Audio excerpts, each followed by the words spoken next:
Hi, I'm your host, Phil Jones with JCAV News, and this is Face to Face. And today I have my special guest, Barbara Williams. How are you today, Barbara? I'm great. Thank you, Phil. Hey, I wanted to ask you a couple of questions about study abroad. I just wanted to know, what is that exactly? Well, study abroad is where a JCCC student is enrolled in a college or university in another country. At the same time, they're enrolled as a student here. So any kind of financial aid that they receive to study here can be used to help pay for a study abroad experience. And so they will live and take classes in another country as part of a program we are affiliated with. And they'll have to write papers, they'll take tests, and at the end of the semester, they'll receive a transcript for their classes that they took there. And that transcript will be sent to our office, and those grades will be recorded on their JCCC transcript. So in a way, they're still a student, they're still advancing their academics, but they're just doing it in another country. Wow. So, is it a GPA requirement of any sort? Yes. Here's our brochure, our study abroad brochure, and in here it does list the basic requirements. There's a 2.5 GPA requirement for all programs, the minimum. And then some programs have a higher GPA depending on where you go. Some programs have 2.75, 2.8, 2.9. Japan has the strictest GPA. It has a 3.0 GPA, and they also require 2 semesters prior college level Japanese language study. So our students generally apply for that program during their second semester for the following semester. Okay, great. And what do students usually walk away from after they go overseas and come to study abroad? Well, a lot of students have a hard time putting into words just exactly what the impact of study abroad is, but almost all of them have told me that it really has given them increased confidence in themselves because they're in a foreign country. If they have a problem here, maybe their parents might be able to come over and, like, maybe their dad might be able to come over and help them with the problem with the plumbing in their apartment or something like that. But when they're abroad, they have to handle all of that by themselves. And so a lot of students that I've sent to study abroad are still living at home while they come to school at JCCC. They've never been an independent student.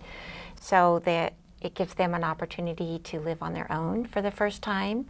And boy, is that a big stretch for them. Not only are they living on their own for the first time, but in a different country and oftentimes in a different language. And it's a big challenge for a lot of students.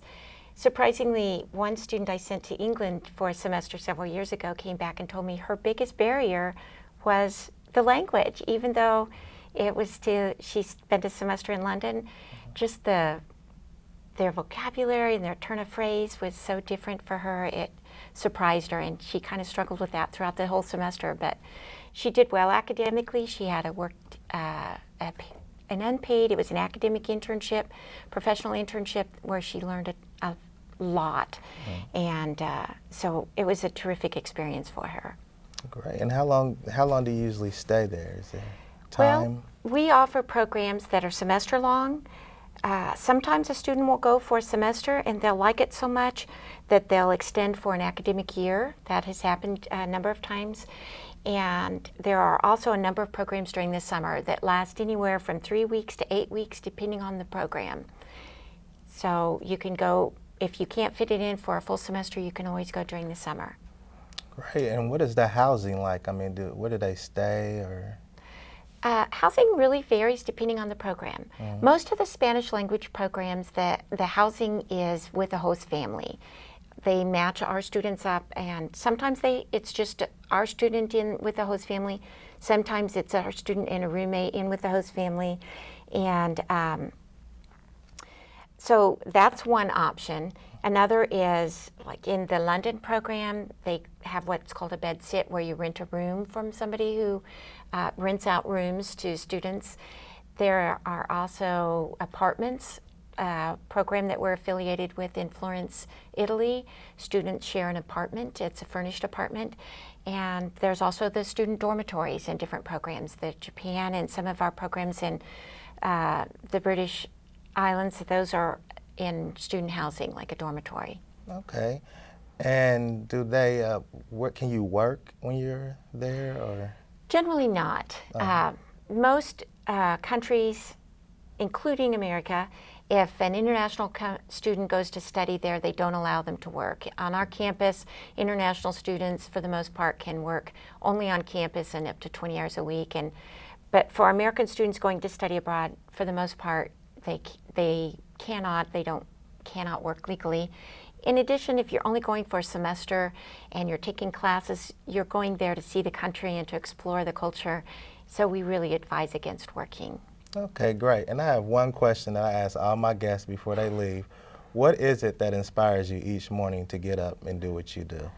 The students I work with, boy, they're just so inspiring. Every student in this brochure has gone to, I have personally sent to study abroad. Some of them are Pell Grant recipients. We have a terrific track record with a State Department funded scholarship called the Gilman Scholarship. It's nationally competitive, and currently JCCC is the #1 community college in the nation for recipients of that scholarship. And because of the opportunity that scholarship offers our students, they award up to $5,000 for a semester abroad.